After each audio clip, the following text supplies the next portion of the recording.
లేఖన భాగాన్ని చదువుదామండి. ఆ తర్వాత మనం దేవుని యొక్క వాక్యం చేత ఆరాధనలోనికి వెళదామండి. ఆరాధనకి వెళ్ళే ముందుగా దేవుని యొక్క వాక్యం నుండి కీర్తన గ్రంథము 103వ కీర్తన. కీర్తన గ్రంథము 103వ కీర్తన మొదటి నుండి 4 వచనాలను ఉత్తర ప్రత్యుత్తర రీతిగా చదువుదాం. ఈ 4 వచనాలని ఉత్తర ప్రత్యుత్తర రీతిగా చదువుదామండి. నేను కొంచెం చదువుతాను, మీ వచనాన్ని మీరు స్పష్టంగా చదవడానికి ప్రయత్నం చేయండి. కీర్తన గ్రంథము 103వ కీర్తన మొదటి నుండి 4 వచనాలు మరి ఉత్తర ప్రత్యుత్తర రీతిగా మార్చి చదువుదామండి. నా ప్రాణమా యెహోవాను సన్నుతించుము, నా అంతరంగమునున్న సమస్తమా ఆయన పరిశుద్ధ నామమును సన్నుతించుము.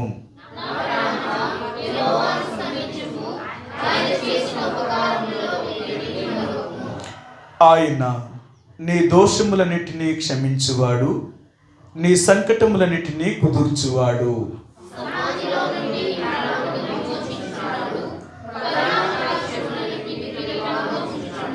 ఈ ఉదయకాల సమయంలో చదవబడిన లేఖన భాగాన్ని దేవుడు దీవించుగాక.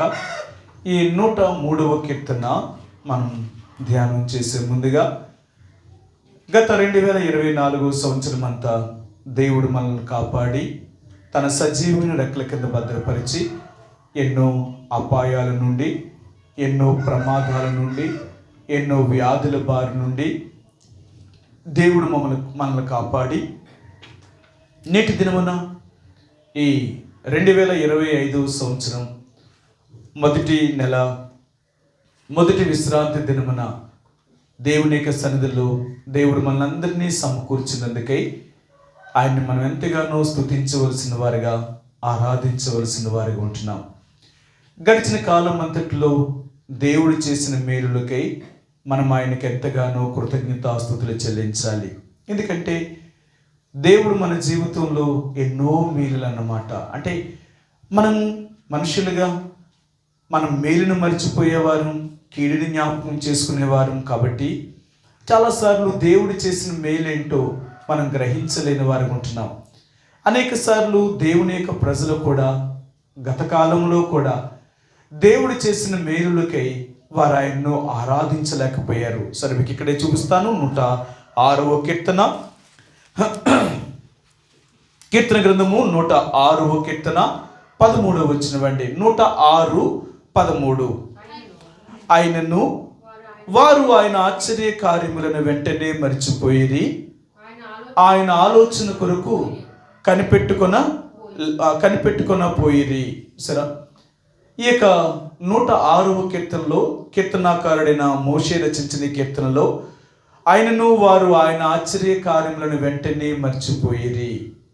దేవుని యొక్క ప్రజలుగా నా జీవితంలో దేవుడు చేసిన మేలులు, ఉపకారములు అవెన్నో మరి మన ఊహకి అందనివైనా నిజంగా దేవుణ్ణి ఆరాధించడంలో, దేవుణ్ణి స్తుతించడానికి ఆయన చేసిన మేలులు, ఆయన ఉపకారములు ఎన్నో ఉన్నా కానీ మర్చిపోయే స్వభావం కలిగిన వారు.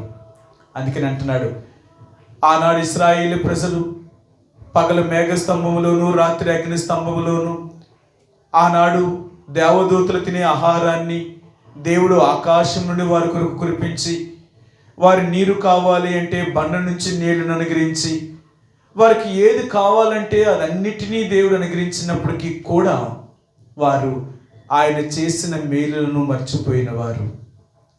నిజంగా అన్ని అనుభవించిన వారే మర్చిపోయారు అంటే ఈరోజు నువ్వు నేను ఎలాగున్నావు? నిజంగా చాలాసార్లు దేవుడు ఎన్ని చేసినప్పటికీ కూడా మనం మర్చిపోయేవారు. ఏం చేశాడు దేవుడు? ఆ మాత్రం కూడా చేయడా అని మనం అంటూ ఉంటాం. కానీ దేవుడు అంటున్నాడు, నేను ఏది చేసినా అది నీకు చిన్నగానే కనపడుతుంది, మరి నేనేం చేయాలా? నేనేం చేస్తే నువ్వు నన్ను ఆరాధిస్తావు? ఎన్ని అద్భుతమైన కార్యములు చేశాడు ఈ లోకంలో. నా జీవితాన్ని మార్చడమే ఒక అద్భుతం. నన్ను పాపం నుండి విడిపించడమే ఒక అద్భుతం. ఈ లోకమనే సముద్రం నుండి దాటించడమే కదా అద్భుతం. అయినప్పటికీ కూడా ఇంకా మనం ఏదో పొందాలి, ఇంకా దేవుడి దగ్గర నుంచి ఏదో పొందాలనుకునేవారు. ఒక దైవజనుడు ఇలా చెప్పాడు, నేను ప్రభువు ద్వారా ఏది నేను పొందాలనుకోవట్లేదు, ఎందుకంటే దేవుడు నాకు అన్నీ ఇచ్చేశాడు, కానీ నేనే దేవునికి రుణస్తుడను, నేనే దేవునికి రుణస్తుడను. నా కొరకు చేయవలసిందంతా చేశాడు, కానీ ఇక నేను ఆయన దగ్గర నుంచి అడిగి పొందడానికి ఏమీ లేదు, నేను అడిగి పొందేది ఏమీ లేదు. కానీ నేనే ఆ దేవుడికి ఎంతో ఇవ్వాల్సిన వాడిని, నేనే ఆ దేవుడికి ఎంతో ఇవ్వాల్సిన వాడిని, నేను రుణస్తుడిని దేవుడికి అంటున్నాడు. కాబట్టి దేవుని యొక్క ప్రజలుగా నీవు నేను కూడా దేవుడికి ఎంతో రుణస్తులం. ఆయన మన కొరకు చేయవలసిందంతా చేశాడు, ఇంకేమేం చేయవలసింది ఏమీ లేదు. అయినప్పటికీ కూడా ఇంకా మనకు తృప్తి లేదు, ఇంకా నేను దేవుడి దగ్గర నుంచి ఏదో పొందాలి, ఇంకా నేను దేవుడి దగ్గర నుంచి ఏదో అడగాలి, ఏదో నాకు కావాలి అని ఇంకా దేవుడిని మనం గోచాడుతూనే ఉంటున్నాం. ఈరోజు దేవుడు అంటున్నాడు, నా కార్యములను నువ్వు మర్చిపోతున్నావు, నేను ఎన్నెన్ని విధాలుగా నిన్ను చేశాను. రెండో మాట మీకు చూపిస్తాను. రోమిలకు రాసిన పత్రిక 1వ అధ్యాయము, అపోస్తలుడైన పౌలు రోమిలకు రాసిన పత్రిక 1వ అధ్యాయములో ఇక్కడ దైవజనుడైన అపోస్తలుడైన పౌలు ఈ మాటను ఇశ్రాయేలు ప్రజలకు జ్ఞాపకం చేస్తున్నాడు. చూపిస్తాను మీకు. రోమిలకు రాసిన పత్రిక 1వ అధ్యాయము 21వ వచనమండి. 1:21. మరియు వారు దేవుని ఎరిగియు ఆయన దేవునిగా మహిమపరచలేదు, కృతజ్ఞతాస్తుతుల చెల్లింపును లేదు గాని తమ వాదముల యందు వ్యర్థులైరి. ఆయన అంటున్నాడు, వారు నాకు కృతజ్ఞతాస్తుతులు చెల్లించలేదు కానీ ఇంకా వాదిస్తున్నారు. ఇంకేమని ఏం చేశాడు దేవుడు? ఒకవేళ దేవుడే ఉంటే ఎలాగెందుకు జరుగుతుంది? దేవుడే ఉంటే నా పరిస్థితులు ఎందుకు ఇలాగ అవుతాయి? దేవుడే నన్ను కాపాడితే నేను ఎందుకు ఇలాగ ఉంటాను? నిజంగా ఇంకా మనం భూమి మీద లాగా ఉన్నాము అంటే ఆ దేవుడు కాపుదలే. నీకు ఎన్నోసార్లు చెప్తూ ఉంటాను, మనకంటే దేని స్థితిలో ఉన్నవారిని చూస్తే మన స్థితి ఎంత బాగుందో అర్థమవుతుంది.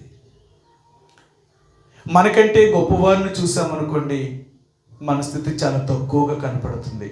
ఈ రోజు కూడా ఇంకా అనేక మంది తినడానికి తిండి కానీ, కట్టుకోవడానికి బట్ట కానీ, ఉండడానికి నివాసం కూడా లేని అనేక వేల లక్షల మంది ఉన్నారు. వాళ్ళకంటే ఈరోజు దేవుడికి ఏమీ తక్కువ చేయలేదు కదా. దేవుడు వాళ్ళకంటే నేనేమి హీనంగా చేయలేదు కదా. దేవుడిని అన్ని రీతిలుగానే చేశాడు కదా. ఇంకా దేవుడి ద్వారా ఇంకేం పొందాలనుకుంటున్నావు నువ్వు? కాబట్టి మనం దేవుడికి ఎంతో రుణస్థులమై ఉంటున్నాం. మన జీవితం అంతా దేవుడికి అర్పించిన ఆయన రుణాన్ని మనం తీర్చుకోలేము.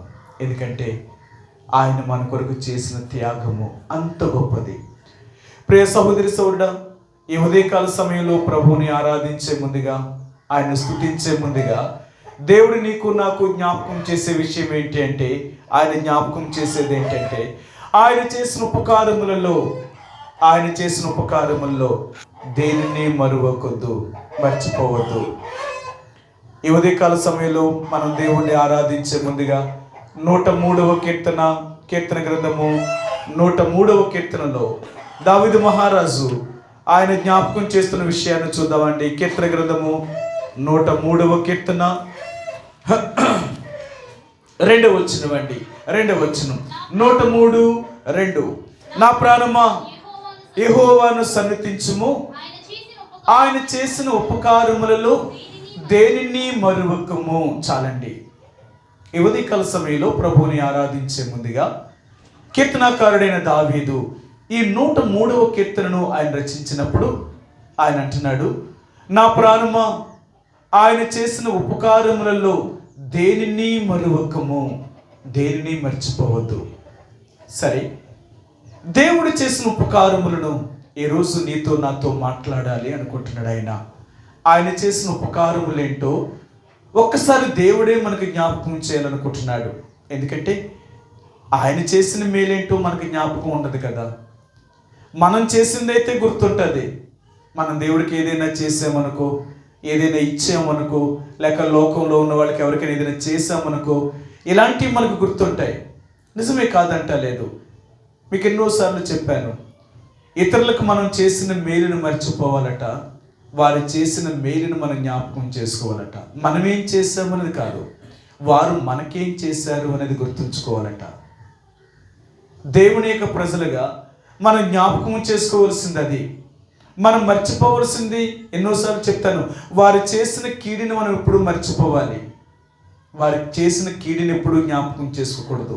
ఎందుకంటే ఒకవేళ వారు చేసిన కీడే జ్ఞాపకం చేసుకుంటే మనలో పగ, అసూయ, ద్వేషం పెరుగుతుంది. ఇలాంటి స్వభావం కలిగిన వారిగా తయారవుతాం. అందుకనే వాళ్ళు చేసిన, ఎవరైనా సరే మన కీడు చేశారు అంటే అది ఆ రోజుతోటే మనం మర్చిపోవాలి, దాని గురించి ఆలోచించక్కర్లేదు. ఎందుకో తెలుసా, వాళ్ళు చేసిన కీడికి ప్రతిఫలం ఇచ్చేవాడు దేవుడు, నువ్వు కాదు. ఎందుకంటే మన దేవుడు ఎంత గొప్పవాడు అంటే, పగ తీర్చుకునుట ఆయన పని, నీ పని కాదు. ఒకవేళ నీ మీద కానీ, నిన్ను గురించి కానీ ఎవరైనా ఏదైనా అనుకున్నప్పుడు కానీ, నీ గురించి ఏదైనా చెడుగా తలంచినప్పుడు కానీ, వాళ్ళని కీడు చేసినప్పుడు కానీ నువ్వు బాధపడవలసిన అవసరం లేదు. కారణం ఏంటో తెలుసా, నీ పక్షంగా దేవుడు ఉన్నాడు కాబట్టి ఆయన చూసుకుంటాడు. అది ప్రతీకారము చేయట ఆయన పని, నీ పని కాదు, నీ పని కాదు. ఒకవేళ నువ్వు చేస్తే దేవుడు దాన్ని కలగ చేసుకోడు. నువ్వు చెయ్యాలి అనుకుంటే దేవుడు నీ పక్షంగా పోరాడడు. అందుకనే మనం దేవుడి చేతికి అప్పగించుకోవాలి అని అంటాడు కదా, పగ తీర్చుకున్నట్టు నా పని, నీ పని కాదు అంటున్నాడు. సరే, మీకు ఆ మాట చూపిస్తాను. రోమిలికి రాసిన పత్రిక, అపోస్తలుడైన పౌలు రోమిలికి రాసిన పత్రిక, ఇక్కడ ఆయన ఒక మాటను జ్ఞాపకం చేశాడు. 12వ అధ్యాయము 19 వచ్చినవండి. 12-19. ప్రియులారా, మీకు మీరే పగ తీర్చుకొనక దేవుని ఉగ్రతకు చోటీయుడి, పగ తీర్చుట నా పని, నేనే ప్రతిఫలమిస్తును అని ప్రభువు చెప్పుచున్నాడని వ్రాయబడి ఉన్నది. సరే, పగ తీర్చుకునే పని మన కాదు, మన దేవుడిది. అందుకని మనకి ఏది చేసినప్పటికీ కూడా, ఎవరు ఏం చేసినా అది మన జ్ఞాపకంలో ఉంచుకోకూడదు. వాళ్ళు మేలే జ్ఞాపకం చేసుకోవాలి కానీ కీడుని జ్ఞాపకం చేసుకోకూడదు. కాబట్టి ఉదయకాల సమయంలో దేవుణ్ణి ఆరాధించే ముందుగా ఆయన చేసిన ఉపకారముల్లో దేనిని మరవకూడదట, దేనిని మరవకూడదు. సరే, ఆయన ఏంటి ఉపకారాలు చేశాడంటారు? ఆయన ఏం ఉపకారాలు చేశాడంటారు? నా మాట అర్థమవుతుందంటారా? మరి అర్థమైతే మరి మీరేం మాట్లాడతలేదు. ఆయన చేసిన ఉపకారములేంటి? ఆయన మన ప్రాణాన్ని కాపాడాడు,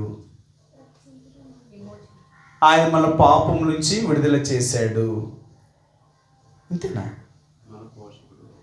ఆయన మనల్ని పోషించగలుగుతున్నాడు.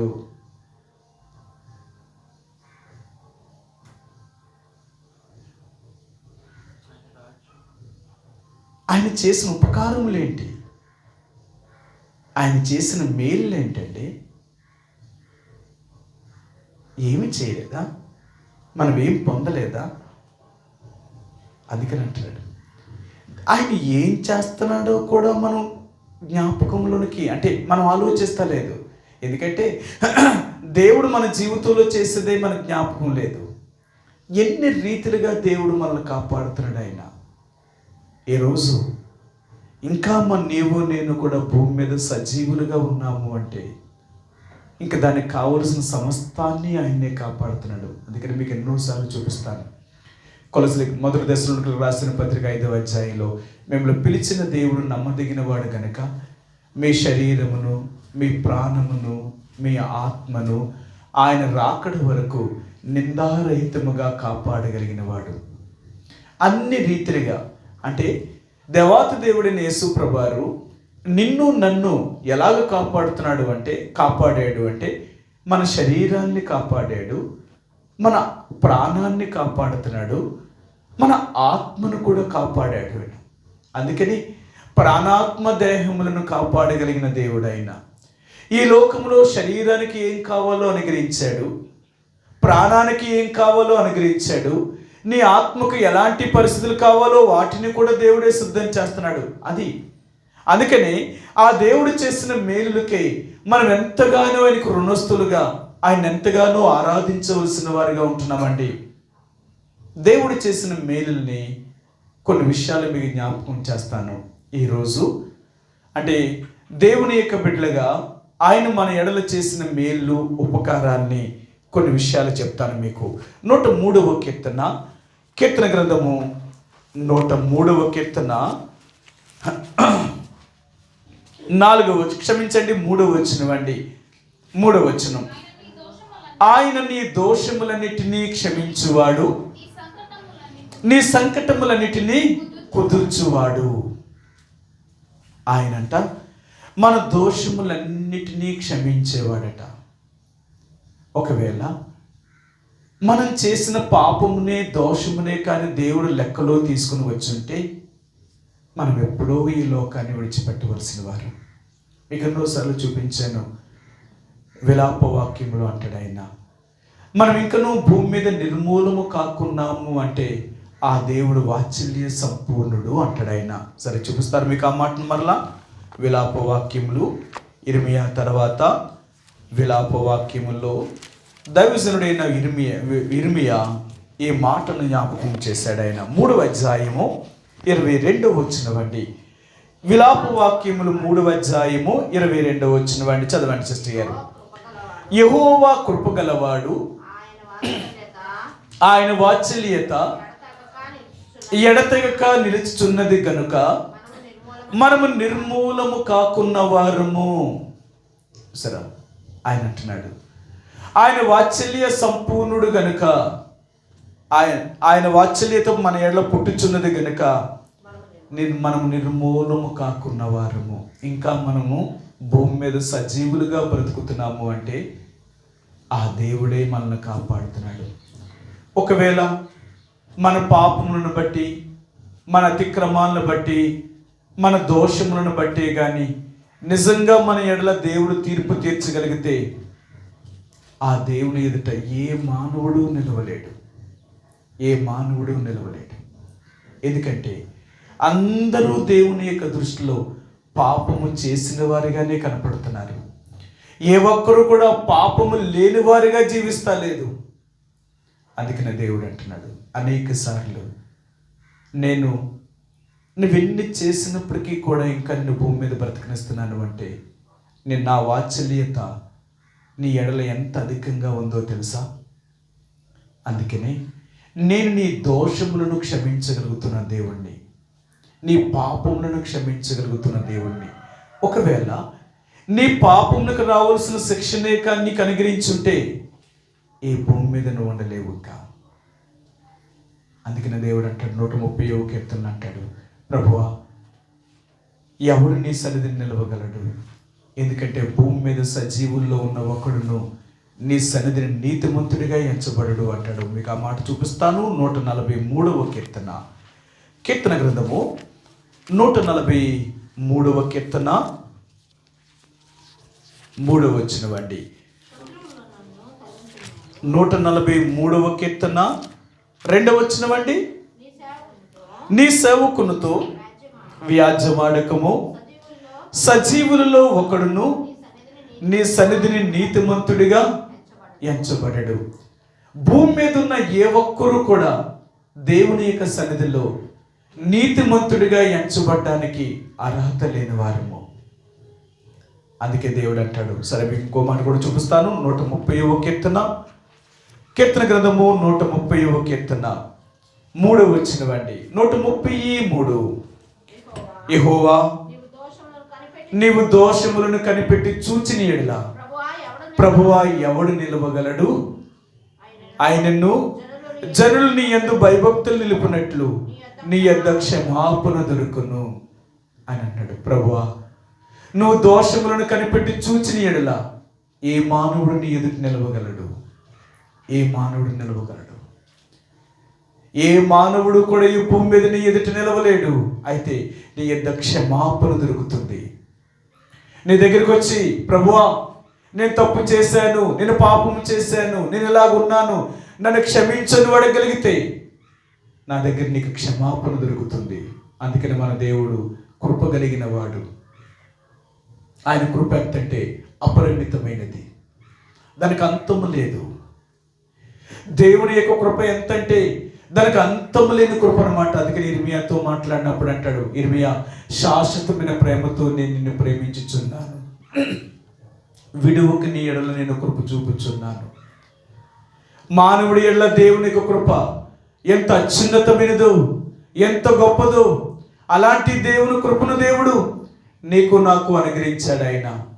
కాబట్టి ఈ ఉదయకాల సమయంలో దేవుని యొక్క ప్రజలుగా నీవు నేను ఆయన్ని ఆరాధించే ముందుగా ఈరోజు యేసు ప్రభువారి జ్ఞాపకం చేసేది ఏంటంటే, ఆయన చేసిన ఉపకారముల్లో దేనిని మర్చిపోవద్దు.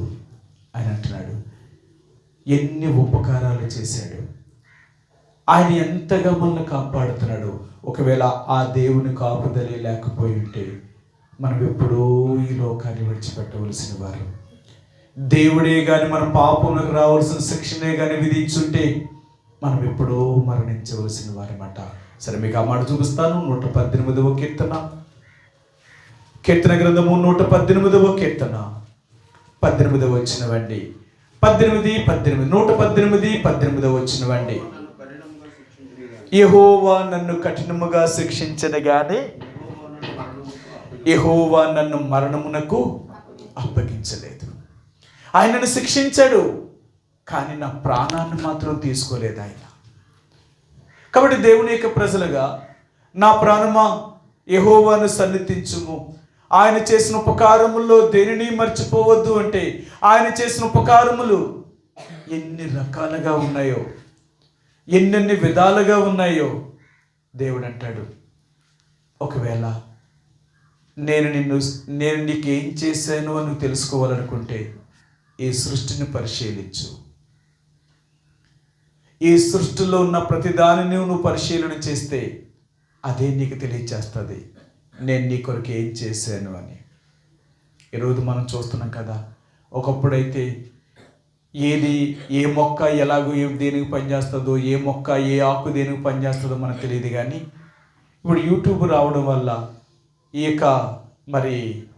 ఈ ఆయుర్వేదిక్ మందులు ఇచ్చే వాళ్ళందరూ కూడా ఈ మొక్క దీనికి మంచిది, ఈ మొక్క దీనికి మంచిది, ఈ ఆకు దీనికి మంచిది, ఈ ఆకు దీనికి మంచిది అని చెప్తూ ఉంటే ఈ మొక్క దీనికి ఎంతలాగా ఉపయోగపడుతుందా?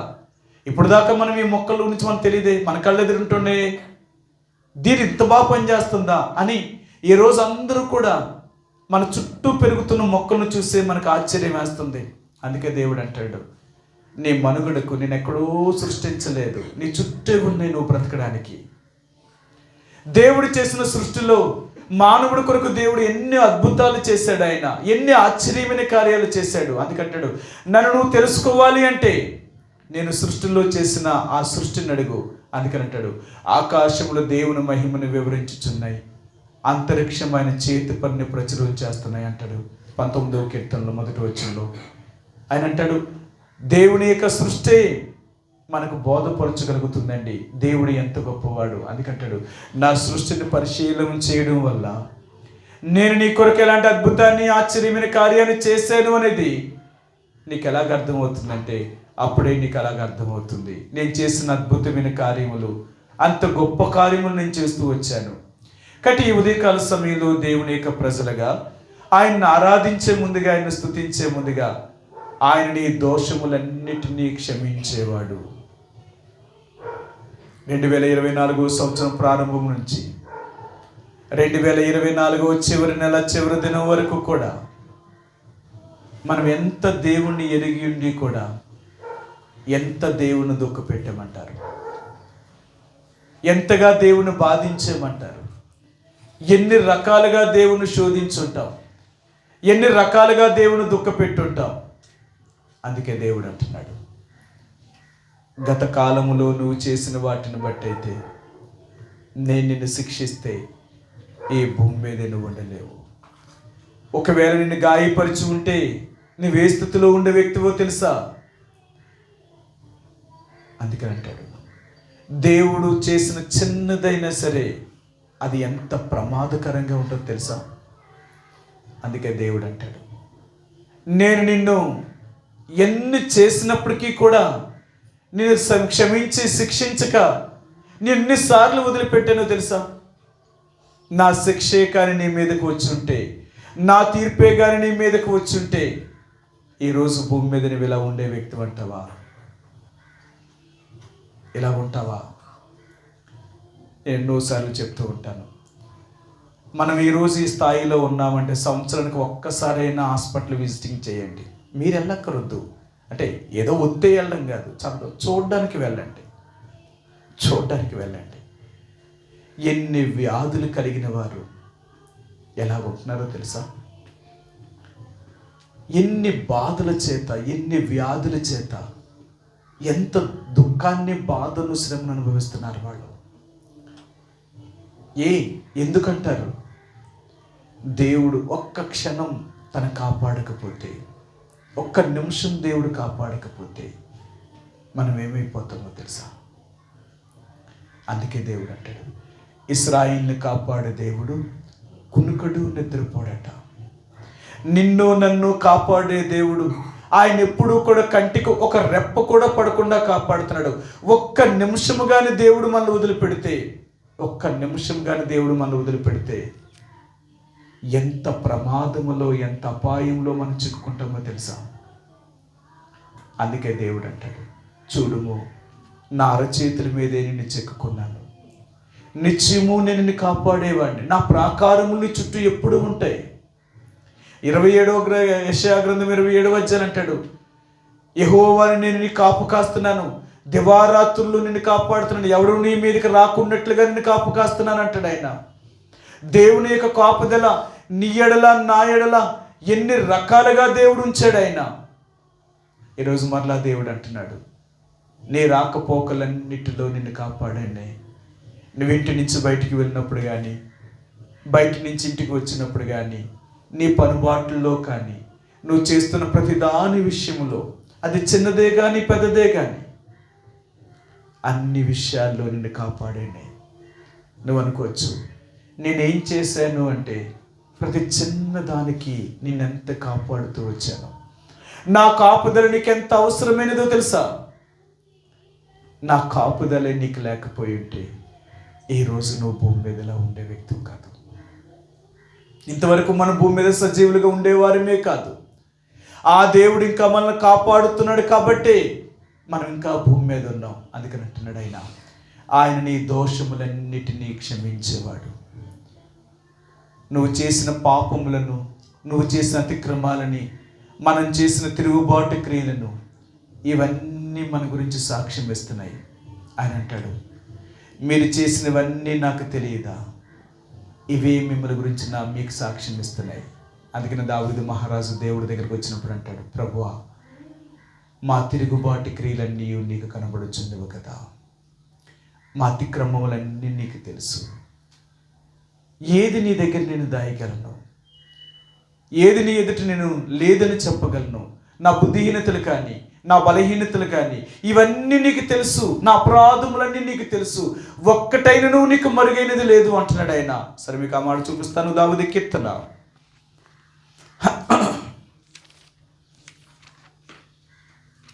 కీర్తనకారుడైన దావీదు ఈ కీర్తనను ఆయన రచించినప్పుడు ఆయన ఏమన్నాడో మీకు ఆ మాట చూపిస్తాను. కీర్తన గ్రంథము 69వ అధ్యాయము, కీర్తన గ్రంథము 69వ అధ్యాయము 5వ వచనమండి. 69:5. దేవా, నా బుద్ధిహీనత నీకు తెలిసై ఉన్నది, నా అపరాధములు నీకు మరుగైనవి కావు. అయ్యా, నేనెంత బుద్ధిహీనుడనో అది నీకు తెలుసు. అంతేకాదు, నా అపరాధములన్నీ నీకు మరుగైనవి కావు. నేనేమేం చేశానో అన్నీ నీకు తెలుసు. అవన్నీ నీకు తెలుసు. మేం చేసినవన్నీ నీకు కనబడుతున్నాయి. ఇంక నేను ఎలా లేదని చెప్తాను. దేవుడు అంటున్నాడు, ఇన్ని చేసినా నేను ఎందుకు నిన్ను వదిలేసానో తెలుసా? నిన్ను చూడనట్లుగా నిన్ను వదులుతున్నాను నేను. ఎందుకో తెలుసా?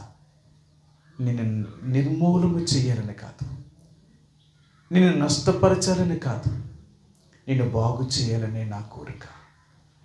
ఎన్నిసార్లు నిన్ను అతుకుతున్నాను నేను, ఎన్నిసార్లు నువ్వు పగులుతుంటే, ఎన్నిసార్లు నువ్వు నా చేతుల నుంచి దూరం అవుతూ ఉంటే, వాటన్నిటిలో ఎన్నిసార్లు నేను కడుతున్నాను. అందుకని అంటున్నాడు, నీ దోషములన్నిటిని నేను క్షమించాను కాబట్టి ఇంకా నువ్వు భూమి మీద సజీవంగా ఉన్నావు. ఒకవేళ నేనే కానీ నీ దోషములకు కానీ శిక్ష విధించి ఉంటే ఉండవు. ఎందుకో తెలుసా? ఏ రోజు నువ్వు మంచం ఎక్కాలా, ఒకవేళ ఏ రోజు ఈ లోకాన్ని విడిచిపెట్టి వెళ్ళిపోవాలా.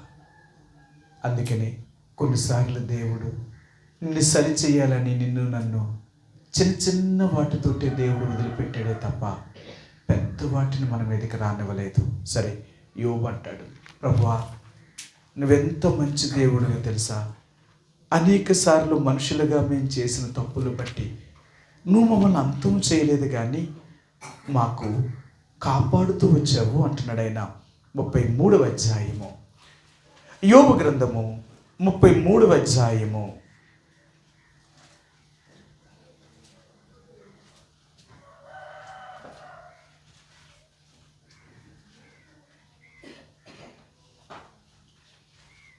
14-15 వచనాలండి. దేవుడు ఒక్క మారే పలుకును, 2 మార్లు పలుకును, అయితే మనుషులు అది కనిపెట్టరు. మంచం మీద కునుకు సమయమున, గాఢ నిద్ర పట్టినప్పుడు, కలలో రాత్రి కలుగు స్వప్నములో నరులు గర్విష్ఠులు కాకుండా చేయనట్లు, తాము తలచిన కార్యము వారు మానుకొని చేయనట్లు, గోతికి పోకుండా వారిని కాపాడినట్లు, కత్తి వలన నశింపకుండా వారి ప్రాణమును తప్పించినట్లు ఆయన వారి చెవులను తెరవ చేయును, వారి కొరకు ఉపదేశమును సిద్ధపరచును. వ్యాధి చేత మంచం ఎక్కుట వలనను, ఒకని ఎముకలలో ఎడతగిన నొప్పు కలుగుట వలనను వాడు శిక్ష నందును. దేవుడు అంటున్నాడు, నిన్ను గోతికి పోకుండా నిన్ను కాపాడుతున్నాను, నిన్ను గోతికి పోకుండా కాపాడుతున్నాను. అందుకే దేవుడు అంటున్నాడు, నేను చిన్న చిన్న వాటితోటి నేను సరిపెట్టాను. నేను మంచం ఎక్కేలాగా నేను కొన్ని వ్యాధులు కలిగి చేశాను. ఒకవేళ నీ ఎముకలలో ఎడతగిన నొప్పును కలిగించాను. ఎందుకో తెలుసా? నిన్ను బాగు చేయాలని, నిన్ను సరి చేయాలనే తప్ప నిన్ను ఈ లోకంలో నాశనము చేయాలని కాదు. అందుకని దేవుడు అంటున్నాడు, ఆయన నీ దోషములన్నిటినీ క్షమించువాడు. అంటే మనం చేసిన పాపములని, మనం చేసిన అతిక్రమాల క్రియలను బట్టి ఆయన మనను చిన్న చిన్న వాటితో శిక్షించి వదులుతున్నాడు. ఆయన పెద్దవి పెట్టలేదు. ఒకవేళ దేవుడే కానీ మన కఠినంగా శిక్షించి ఉంటే మనం ఏమైపోయేవారమో, ఏ స్థితిలో ఉండేవారమో. కానీ దేవుడు అలా చేయలేదు. ఈరోజు దేవుడు అంటున్నాడు, నేను చేసిన ఉపకారములు ఏంటో నీకు తెలుసా?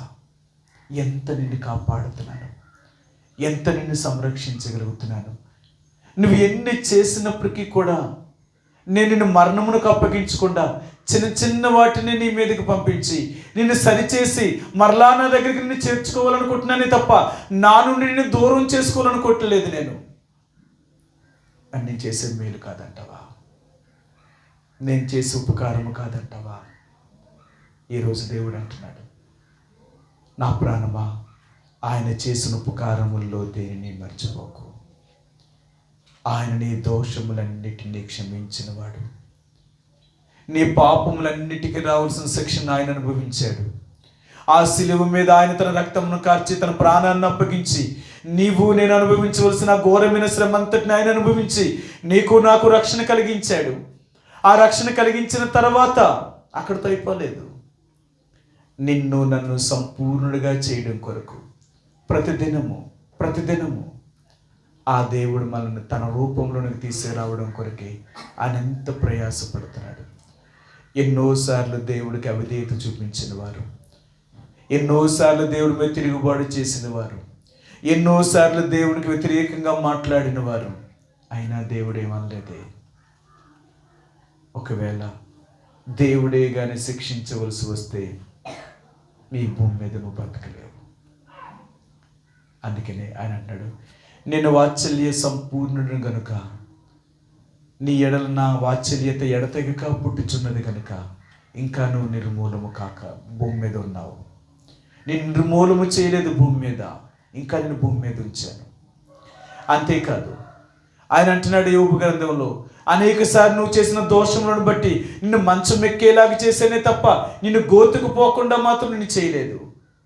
నేను చంపలేదే, నేను శిక్షించలే, అంత భయంకరంగా నేను దండించలేదే.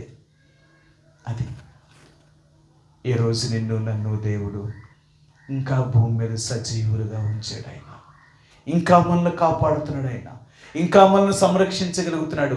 మనకు కావలసిన శరీరానికి, ప్రాణానికి కావలసిన సమస్తాన్ని అనుగ్రహిస్తూ ఈ రోజు వరకు ఇంకా భూమి మీద సజీవులుగా ఉంచాడు.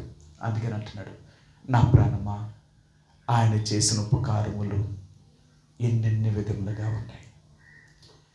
వాటిని నేను ఎలా వివరించగలుగుతాను? ఏమని వివరించగలుగుతాను? దావీదు మహారాజు 40వ కీర్తన అంటాడు, దేవా నా ఎడల నీ యొక్క తలంపులు బహుస్తారమైనవి. వాటిని వివరించి చెప్పేదని అనుకుంటున్నా, అవి లెక్కకు మించి ఉన్నవి. నా ఎడల నీ తలంపులు ఎంత గొప్పవో తెలుసా? నా ఎడల నీ ఆలోచనలు ఎంత గొప్పవో తెలుసా? అందుకని నన్ను రక్షించబడిన నాటి నుంచి నేటి వరకు ఎన్నిసార్లు నేను దుఃఖపెట్టి బాధ పెట్టినా నువ్వు మాత్రం నన్ను విడలేదు, నన్ను నిర్మూలము చేయలేదు, నన్ను గోతికి పోయేటట్లుగా నువ్వు నన్ను చేయలేదు. చిన్న చిన్న వాటితో నన్ను సరిచేసి నన్ను శిక్షించి, ప్రభువా మరలా నీ బిడ్డగా నేను ఉండేటట్లుగా నన్ను సిద్ధపరచవు. గడిచిన కాలం అంతట్లో నేనైతే బుద్ధిహీనంగా ఎన్నోసార్లు ప్రవర్తించినప్పటికీ కూడా ప్రభువా నువ్వు మాత్రం నా ఎడల నీ కఠినత్వాన్ని చూపలేదు. నన్ను క్షమించు, నన్ను కాపాడు. అనేక సార్లు నేను తప్పు చేసినప్పటికీ కూడా నన్ను సరిచేయాలని, నన్ను కొట్టి నీ దండముతో నన్ను కొట్టి నన్ను గాయపరిచి మరలా నా గాయాన్ని కట్టిన దేవుడు, నన్ను శిక్షించి నన్ను సరిచేసిన దేవుడు ఎంత మంచి దేవుడు. అందుకనే ఒక తండ్రి తన కుమారుడి ఎడల, తన కుమార్తె ఎడల ఆయన జాలిపడేటట్లుగా, ఆయన శిక్షించి సరిచేసేటట్లుగా మన పరలోకపు తండ్రి మనల్ని అనేక సార్లు మన సరిచేస్తూ, మనల్ని కాపాడుతూ, మనల్ని భద్రపరుస్తూ, మనల్ని పోషిస్తూ, మనకు కావలసిన సమస్తాన్ని అనుగ్రహిస్తూ ఈ రోజు వరకు ఇంకా భూమి మీద నన్ను సజీవుడిగా ఉంచాడు. ఎంతోమంది ఈ 2025వ సంవత్సరం చూడలేకపోయారు. ఎంతో గొప్పవారు, ఎన్నో ఆస్తుపాస్తులు, పేరు ప్రఖ్యాతులు, డబ్బు కలిగిన వారు కూడా ఏ దినం చూడలేకపోయారు. కారణం ఏంటో తెలుసా? ఆ దేవుడు దానికి అనుమతించలేదు. నన్నైతే ఆ దేవుడు అనుమతించి ఈ రోజు వరకు దేవుడు భూమి మీద ఇంకా నిన్ను కాపాడుతూ సజీవుడిగా ఉంచాడు. ఆయన ఇంతకంటే నీకేం చేయాలంటావు? నిన్ను బ్రతికించడమే గొప్ప. ఇంకెంతకంటే నువ్వేం కావాలనుకుంటున్నావు? నీ ప్రాణం ఉంటేనే కదా నువ్వేదైనా చేయగలవు. నువ్వేది చెయ్యాలన్నా నీ ప్రాణం ఉంటేనే నువ్వు బ్రతకగలవు. ఈ లోకంలో నువ్వు తినడమైనా, త్రాగడమైనా, సంపాదించుకోవడమైనా, నువ్వు పని చేసుకోవడమైనా, ఏది చేయాలన్నా నీ ప్రాణం ఉంటేనే. అందుకే దేవుడు అన్నాడు, నీ ప్రాణమును నేను కాపాడుచున్నవాడిని, నేను నిన్ను కాపాడుతున్నాను. అందుకే దావీదు మహారాజు అంటాడు, నా ప్రాణమా ఆయన చేసిన ఉపకారముల్లో దేనిని మర్చిపోవద్దు. రెండవదిగా ఆయన అంటున్నాడు, ఆయన నీ దోషములన్నిటినీ క్షమించువాడు, నీ సంకటములన్నిటినీ కుదుర్చువాడు. ఈ భూమి మీద దేవుడు నీ సంకటాలన్నిటినీ కుదిర్చే దేవుడు. ఎన్ని రకాలుగా నీ కష్టాల్లో, నీ ఇబ్బందుల్లో, నీ సమస్యలలో ఎన్నిసార్లు దేవుడు నిన్ను కాపాడుతూ వచ్చాడు. ఎన్నిసార్లు నీ అవసరాలు తీరుస్తూ వచ్చాడు. ఎన్నిసార్లు దేవుడు నీకు అన్ని రకాలుగా నీ అవసరాలు తీర్చడమే కాకుండా, నిన్ను పోషించడమే కాకుండా, నీకు ఆరోగ్యం ఇవ్వడమే కాకుండా నీ ఆర్థిక పరిస్థితులన్నిటినీ చక్కపరిచాడు. ఆయన దేవుడు అంటున్నాడు, నీ సంకటములన్నిటినీ కుదిర్చిన వాడు. నీకు ఎన్నో సమస్యలు నీ మీదకి వచ్చాయి, ఎన్నో ఇబ్బందులు నీ మీదకి వచ్చాయి, కానీ వాటన్నిటిలో నుంచి నేను నిన్ను కాపాడాను. నేను ఎప్పుడు వదలలేదే. ఒకవేళ నేనే కానీ నిన్ను వదిలిపెట్టుంటే నీ స్థితి ఏమైపోయినా ఒకసారి ఆలోచించు. నీ ఇబ్బందుల చేత, నీ సమస్యల చేత ఎన్ని రకాలుగానూ నలిగిపోయే వ్యక్తివి. దేవుడు అంటున్నాడు, ఎన్నిసార్లు నేను నీకు సహాయం చేశానంటావు, ఎన్నిసార్లు నీ భారాన్ని నేను భరించానంటావు, ఎన్నిసార్లు నీ అవసరతలు నేను తీర్చానంటావు, ఎన్నిసార్లు నువ్వు నీ సమస్యలన్నింటిలో నా దక్షిణాస్థానం చాపానంటావు. నేను ఎంతగా కాపాడాను చూడు. అందుకే దేవుడు అంటున్నాడు, ఆయన నీ సంకటములన్నింటినీ కుదిర్చినవాడు. నా ప్రాణమా, మర్చిపోతున్నావా? ఎన్ని సమస్యలతో ఉన్నప్పుడు, అన్ని సమస్యల్లో కూడా నా దేవుడు నా సంకటాలన్నిటినీ కుదిర్చినవాడు. మనుషులు కాదు నాకు సహాయం చేసింది, నా దేవుడే నాకు సహాయం చేశాడు. ఎన్ని కష్టాలన్ని పరిస్థితుల్లో, ఎన్ని ఆకలి దప్పులు కలిగిన పరిస్థితుల్లో, ఎన్ని ఇబ్బందులలో, ఎన్ని ఆర్థిక సమస్యలతో నేను వెళ్ళిపోతున్న పరిస్థితుల్లో నా దేవుడు నా సంకటములన్నిటినీ కుదిర్చినవాడు. నా సమస్యలన్నిటిలో ఆయన సహాయము చేసినవాడు. నా ఆర్థిక ఇబ్బందులన్నిటిలో దేవుడు నాకు సహాయము చేసినవాడు. అందుకనే కీర్తనాకారుడైన దావీదు అంటున్నాడు, నా ప్రాణమా, నీవు యెహోవా చేసిన ఉపకారముల్లో దేన్ని మర్చిపోకు. ఆయన చేసిన ఉపకారములు ఏంటి అంటే, ఆయన నీ దోషములను క్షమించువాడు, నీ సంకటములన్నిటినీ కుదిర్చినవాడు. ఆయన ఎవరనుకున్నావు? నీ దోషములను క్షమించగలిగిన దేవుడే, నీ సంకటములను కూడా కుదిర్చగలిగిన దేవుడు, నిన్ను రక్షించిన దేవుడే, నిన్ను పాపం నుంచి విడుదల చేసిన దేవుడే, నీ అవసరతలు కూడా తీర్చగలిగిన వాడు. ఇశ్రాయేలు ప్రజలను ఐగుప్తు దేశం నుంచి వెలుపలకు తీసుకొచ్చిన దేవుడు. వెలుపలకు తీసుకొచ్చిన తర్వాత ఇశ్రాయేలు ప్రజలు అన్నారు, మోషే, ఆ దేవుడు మమ్మల్ని ఐగుప్తు దేశంలో నుంచి బయటకు తీసుకొచ్చాడు, కానీ ఇప్పుడు మాకు ఎవరు మమ్మల్ని పోషిస్తారు? ఎవరు మాకు ఆహారం పెడతారు? ఎవరు మా అవసరాలు తీరుస్తారు? ఈరోజు తీసుకురావడం గొప్ప సంగతి కాదు, ఐగుప్తుల నుంచి విడుదల చేయడం గొప్ప సంగతి కాదు, ఆ కనాను దేశం చేరేంత వరకు మమ్మల్ని కాపాడాలి. అది ఏడా దేవుడు ఈ అరణ్యములో మాకు ఆహారం పెట్టగలడా? ఈ అరణ్యములో మాకు నీళ్ళు ఇవ్వగలడా? ఈ అరణ్యములో మాకు కావలసిందని ఇవ్వగలడా? ప్రతి దానికి వారు సనిగారు. అయితే దేవుడు అన్నాడు, ఐగుప్తులో నుంచి వెలుపలకు తీసుకొచ్చిన దేవుడిని, మిమ్మల్ని పోషించగలిగిన దేవుడిని కూడా నేను. ఆయన ఒక మాట అన్నాడు, మీకు చూపిస్తాను. కీర్తన గ్రంథము ఆయన ఏమన్నాడో చూపిస్తాను. 81వ అధ్యాయము, కీర్తన గ్రంథము 81వ అధ్యాయము 10 వచనమండి. 81:10.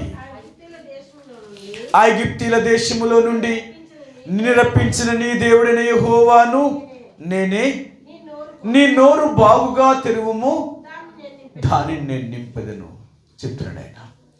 ఐగుప్తు దేశములో నుంచి నిన్ను రప్పించి బయటికి తీసుకొచ్చిన ఆ దేవుడే. అర్థమైందా? నిన్ను బయటికి తీసుకొచ్చిన ఆ దేవుడే, ఆ దేవుడే. ఈరోజు దేవుడు అంటున్నాడు, నిన్ను పోషించగలిగిన వాడిని కూడా నేనే, నేను పోషించగలిగిన వాడిని కూడా నేనే. ఐగుప్తు దేశంలో నుంచి నిన్ను వెలుపలకు తీసుకొచ్చిన నీ దేవుడైన యెహోవాను నేనే. అదే దేవుడు అంటున్నాడు. ఆయన ఏమన్నాడు తెలుసా? నీ నోరు బావుగా తెరువుము, దాన్ని నింపుతాను నేను. లోకమనే పాపములో నుండి, అపవాది యొక్క చేతిలో నుంచి, ఈ లోకమనే పాపము నుండి నిన్ను వెలుపలకు తీసుకొచ్చిన దేవుడు నిన్ను రక్షించలేడా? నిన్ను కాపాడలేడా? ఎలీషాకు ఒక పెద్ద పరీక్ష వచ్చింది. ఏంటంటే, ఏలియా తన చివరిసారి యోర్దాను నదిని దాటాడు. ఏలియాతో దేవుడు చెప్పాడు, ఎలీషాతో చెప్పాడు, ఎలీషా, దేవుడు నన్ను యోర్దానుకి వెళ్ళమంటున్నాడు, నేను యోర్దానికి వెళ్తున్నాను, నాతో కూడా నువ్వు రావద్దరొద్దు, నువ్వు ఇక్కడే ఉండన్నాడు. ఎలీషా అన్నాడు, యెహోవా జీవము తోడు, నీ ప్రాణము తోడు, నువ్వు ఎక్కడికి వెళితే అక్కడికే వస్తాను, నువ్వు ఎక్కడ ఉంటావో అక్కడ నేను ఉంటాను, మరణము తప్ప నిన్ను నన్ను ఏది వేరు చేయలేదు అన్నాడు. సరే అయితే రా అన్నాడు. ఏలియా వెంట వెళ్తున్నప్పుడు యోర్దాను నది దగ్గరికి వచ్చాడు. అది పెద్ద లోతు కలిగిన స్థలం, ఒక నది అది. ఇప్పుడు ఏలియా దాటవలసి వచ్చింది. ఏలియా ఒంటి మీద ఉన్న దుప్పటి తీశాడు, యోర్దాను నదిని కొట్టాడు, 2 పాయలు అయిపోయింది. ఏలియా యోర్దాను నదిని దాటాడు, ఎలీషా కూడా దాటాడు. అక్కడికి వెళ్ళిన తర్వాత ఏలియా అగ్ని రథాల చేత, అగ్ని గుర్రాల చేత ఆ అగ్నిలో నుండి దేవుడు ఏలియాని తీసుకుని వెళ్ళిపోతుంటే ఎలీషా ఏలియాని చూచాడు. ఏలియా దేవుడి దగ్గరికి వెళ్ళిపోయాడు. ఏలియా యొక్క దుప్పటి ఎలీషా మీద పడింది. ఇప్పుడు ఎలీషా మరలా యోర్దాను దాటాలా. ఏలియా వెళ్ళిపోయాడు. ఇప్పుడు ఎలీషా యోర్దాను దాటి బయటికి రావాలా? ఎలా? అయితే ఒకటి అన్నాడు, ఆ దుప్పటి తీసుకున్నాడు. ఏలియా యొక్క దేవుడు ఎక్కడా? ఒకవేళ ఉంటే ఈ యోర్దాను నదిని పాయలు చేయాలా? ఏలియా యొక్క దేవుడు ఎక్కడైనా దుప్పటితో యోర్దాను నదిని కొట్టగానే యోర్దాను నది కూడా 2 పాయలు అయిపోయింది. మళ్ళీ ఎలీషా యోర్దాను నదిని దాటి బయటకు వచ్చాడు. అదే దేవుడు అంటున్నాడు, నిన్ను నన్ను కాపాడుతున్న దేవుడు ఎవరో తెలుసా? ఆయన ఎంత కాపాడుతాడో తెలుసా? దేవుడు అంటున్నాడు, నువ్వెన్ని సమస్యల్లో ఉన్నా, నువ్వెన్ని కష్టాల్లో ఉన్నా, ఎన్ని ఆర్థికమైన సమస్యలతో నువ్వు వెళ్తున్నా, ఎప్పుడూ నేను నిన్ను వదలలేదు. నా చెయ్యిని ఎప్పుడు నీకు ఇవ్వకుండా నేను తీసుకోలేదు. నీకు సహాయం చేయకుండా ఎప్పుడు నేను వెనక్కి వెళ్ళలేదు. నిన్ను ఈ లోకం నుంచి వేరు చేసిన దేవుణ్ణే నేను నిన్ను పోషించలేనంటావా? ఎన్నోసార్లు యేసు ప్రభువారు ఈ భూమి మీద ఉన్నప్పుడు మత్తయి సువార్త 6వ అధ్యాయంలో మాట్లాడతాడు. ఆయన, మీరు అనేకమైన పిచ్చుకల కంటే శ్రేష్ఠులైన వారు, అడవిలో ఉన్న గడ్డి కంటే, గడ్డి పువ్వులను దేవుడు అలంకరించిన దేవుడు అంతకంటే మిమ్మల్ని ఎక్కువగా అలంకరించగలిగిన దేవుడు అంటాడు ఆయన. మీరు అంతకంటే దేవుడికి ఎంతో శ్రేష్ఠులు కాబట్టి దేవుడు మిమ్మల్ని ఎప్పుడు ఏది తక్కువ చేయడు అంటాడు ఆయన. మన దేవుడు ఎంత గొప్పవాడో తెలుసా? ఆయన్ను నమ్ముకున్నావు కాబట్టి నీవు నేను కూడా నిన్ను నన్ను సంరక్షించగలిగిన, పోషించగలిగిన దేవుడు ఆయన. ఏదో పాపము నుంచి విడిపించి వదిలిపెట్టడమే కాదు, నీ ప్రాణాత్మ దేహములను కాపాడగలిగిన దేవుడు. యేసు ప్రభువుని హృదయపూర్వకంగా నువ్వు అంగీకరించగలిగితే ఈ భూమి మీద నీకు సమస్తమును అనుగ్రహించగలిగిన దేవుడు. అందుకని అంటాడు, నిన్ను గురించి నేను నా భూమికి ఆజ్ఞాయిస్తాను, ఆ భూమి తనంతట అదే పండుతుంది. లేక నువ్వు వెళ్ళే కార్యం సఫలం అవ్వాలి అనుకుంటే నీకు ముందుగా నా దూతను పంపిస్తాను, నీ మార్గము నేను సరళము చేసుకుంటూ వెళ్ళిపోతాను. నువ్వేది జరగాలనుకుంటున్నావో జరిగిపోద్దంతే. ఎందుకో తెలుసా? నేను నీ దేవుడను, నేను నీ దేవుడను. నీకు ముందుగా నా దూతను పంపిస్తాను. నా దూతే నిన్ను కాపాడుతుంది, నా దూతే నీకు సహాయం చేయగలుగుతుంది, నా దూతే నీ అన్ని పరిస్థితుల్లో కూడా నిన్ను విడిపించగలుగుతుంది. ప్రియ సహోదరి సోడా, ఈరోజు దేవుడు అంటున్నాడు, ఈ 2024వ సంవత్సరం ప్రారంభించిన దగ్గర నుంచి ముగించిన వరకు ఎన్ని సంకటాలు మనల్ని చుట్టుకొని ఉన్నాయి, ఎన్ని ఇబ్బందులు, ఎన్ని సమస్యలు, ఎన్ని కష్టాలు, ఎన్ని ఆర్థికమైన సమస్యలు, ఈ వలయంలో ఎన్నిసార్లు మనం చిక్కుకున్నప్పుడు దేవుడు అంటున్నాడు, ఏదో ఒక దిక్కు నుంచి, ఏదో ఒక వైపు నుంచి దేవుడు నీకు నాకు సహాయం చేసి నిన్ను నన్ను పోషించాడే, నిన్ను నన్ను కాపాడుతూ వచ్చాడే, నీ అవస్థలు తీర్చాడే, నీ ఆర్థిక ఇబ్బందులన్నిటి నుంచి దేవుడు నీకు సహాయం చేశాడే. ఆయన ఎప్పుడు వదిలేశాడు నిన్ను? ఆయన ఏ రోజు నీకు సహాయం చేయకుండా ఉన్నాడు? ఆయన దేవుడు అంటాడు, లేదు కదా, ఎప్పుడైనా నేను ఎక్కడైనా నిన్ను వదిలేశానా అని అంటాడు. మీలో నేను ఎవరికి దూరముగా ఉండే దేవుడు కాదు, నేను ఎప్పుడూ మీకు దూరం అవ్వను. మీరు నన్ను దూరం చేసుకోలేమో కానీ నేను ఎప్పుడూ మీకు దూరం అవ్వను. అందుకని నీ యావత్ బాధలో, నీ యావత్ కష్టాల్లో, నీ ఇబ్బందులలో, నీ సమస్యలన్నిటిలో నుండి దేవుడు నిన్ను కాపాడి ఈ 2025వ సంవత్సరంలో ప్రవేశపెట్టి ఈరోజు మరలా దేవుని యొక్క ప్రజలుగా నీవు నేను దేవుణ్ణి ఆరాధించేవారిగా ఉండడం కొరకే దేవుడు తన సన్నిధికి మనం తీసుకొచ్చాడు. అందుకే దేవుడు అంటున్నాడు, నీ దోషములను క్షమించగలిగిన దేవుణ్ణి, నీ సంకటములన్నిటినీ కుదిర్చగలిగిన దేవుడు. ఎన్ని రకాలుగా నీ సంకటాలు నేను కుదిర్చాను. ఎన్ని ఇబ్బందులతో నువ్వు ఉన్నప్పుడు, ఎన్ని సమస్యలతో ఉన్నప్పుడు వీటన్నిటి నుంచి నేను విడిపించి నేను కాపాడలేదంటావా? ఇది నేను చేసింది కదా, ఇక మరి నేను చేయమంటావు? అందుకే నా ప్రాణమా, ఆయన చేసిన ఉపకారములో దేన్ని మర్చిపోకు.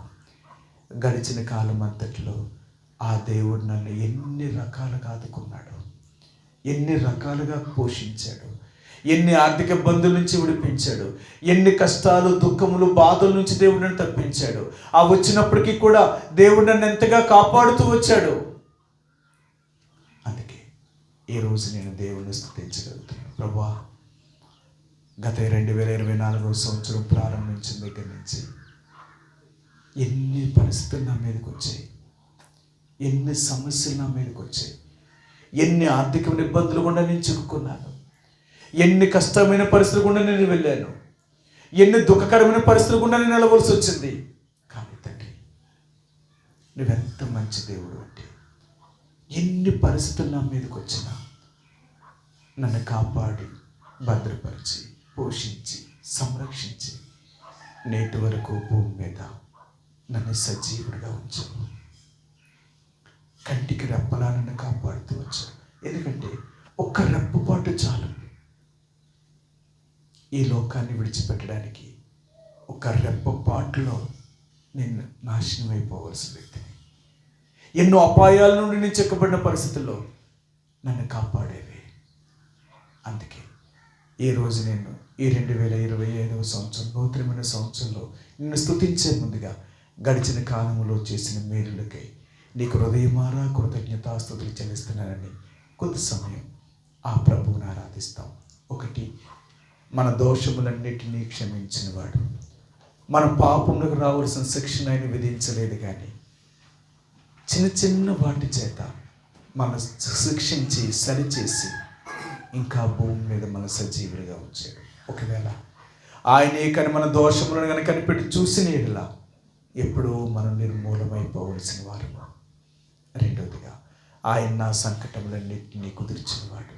ప్రభువా, నా జీవితంలో ఎన్ని ఆర్థికమైన కష్టాలు, ఇబ్బందులు, శ్రమ, దుఃఖము, బాధ, అనేకమైన ఇరుకులు గుండా నేను వెళ్ళిన పరిస్థితుల్లో తండ్రి, నా అనేవాడు నాకెవరూ లేకపోయినా నాకు నువ్వు దేవుడిగా ఉంటే నా ఆర్థిక ఇబ్బందులన్నిటిలో, నా సమస్యలన్నిటిలో, నా ఇబ్బందులన్నిటిలో నుండి, నా కష్టము, నా దుఃఖము, నా బాధలన్నిటిలో నుంచి నన్ను కాపాడు, నాకు సహాయం చేసావు, నన్ను ఇంతవరకు సజీవుడిగా భూమి మీద ఉంచావు. తండ్రి, ఇంతకంటే నేను ఏమిస్తాను? నీకు ఏమి ఇవ్వగలుగుతాను?